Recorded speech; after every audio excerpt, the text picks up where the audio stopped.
Bom dia, meus amigos, bom dia, minhas amigas. Eu sou o Saulo Monteiro e está começando mais um episódio do nosso Café com o Espiritismo. E eu quero saber como você está hoje, hein? Eu desejo sinceramente que muito bem, viu? Mas olha, se não foi possível até aqui estar bem, calma.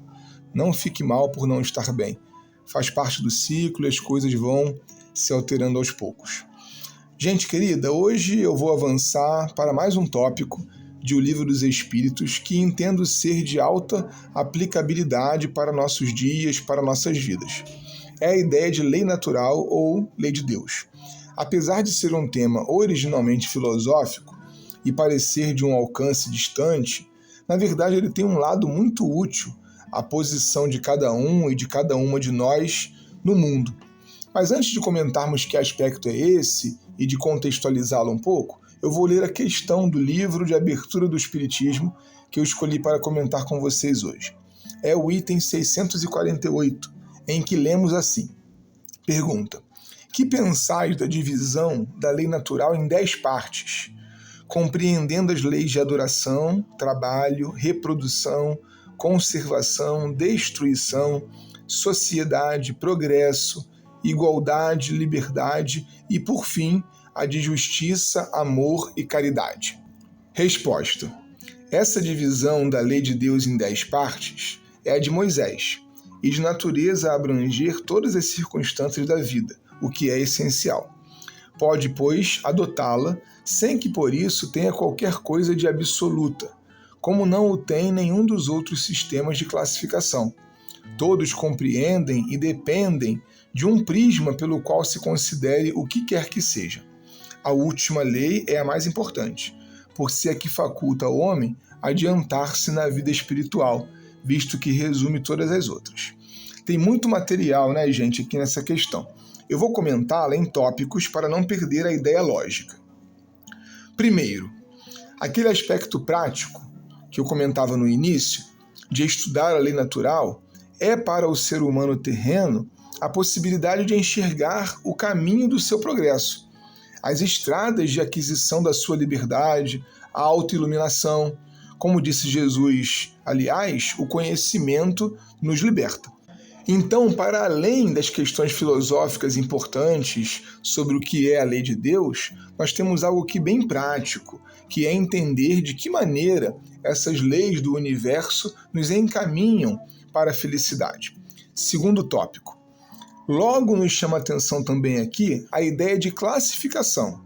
Repararam que, como em outros vários momentos do Livro dos Espíritos, existe uma relativização da organização da lei? Isso porque, meu irmão, minha irmã, não temos, na posição em que estamos aqui na Terra, certeza de muita coisa. A lei de Deus ainda é, na essência, para nós, um mistério. Por isso dizem os Espíritos que classificar é olhar por um ângulo, por um prisma. Isso para mim é bem importante, aliás, no sentido do não julgueis de Jesus. Afinal, quem de nós está em posição de apontar o que ou quem está de acordo com a lei de Deus? Em última análise, só o poder supremo pode analisar como vão as escolhas da gente. Terceiro tópico.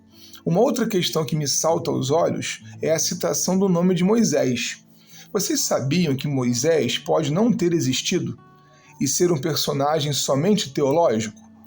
Tudo o que nós temos hoje na ciência da arqueologia sugere a inviabilidade da existência real desse personagem. Nós não temos nenhum sinal, inclusive nem da chamada escravidão no Egito, para corroborar a existência de Moisés.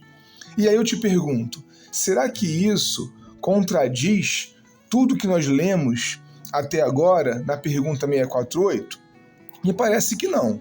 Não é uma contradição de tudo. Mas precisamos convir que é mais um aspecto a ser considerado naquela lista que nós estamos fazendo do que é atemporal e do que é um contexto nos textos espíritas. Se Moisés não existiu e as leis anotadas não foram recebidas como revelação de Deus, precisamos assumir ainda mais o que dizem os Espíritos sobre classificações não serem absolutas. As leis, gente querida, são humanas, sejam elas de cunho civil ou mesmo moral, Existem inspirações espirituais, claro, mas elas são sempre, quase sempre pelo menos, formas de organização social e controle. Não dá para inferirmos, por exemplo, que Deus possua uma divisão assim ou assado de suas leis. Seja por ignorância espiritual nossa ainda, seja porque quase tudo o que se disse em nome de Deus na história da religião, a verdade é que o filtro humano modifica as coisas. Quarto tópico. O item 648 aponta-nos, enfim, um norte atemporal. Talvez o único dessa resposta. Ser justo, amar, agir com caridade, esses são aspectos indiscutíveis. Quando amamos mais, avançamos, progredimos, aumentamos nossa liberdade, entramos em fases mais superiores de iluminação pessoal, consequentemente. Nessa leitura que eu tenho feito de O Livro dos Espíritos, percebo que precisamos mergulhar no texto para achar o que existe por trás dele, sabe, gente? Em uma mesma resposta, como essa, a uma pergunta de O Livro dos Espíritos, nós encontramos ali aspecto atemporal, que é o amor, a justiça, a caridade, misturados com contextos históricos sociais e, por isso, temporais. Ter esses olhos de autonomia, esses olhos de ver, será um passo adiante em nosso entendimento do que seja Espiritismo.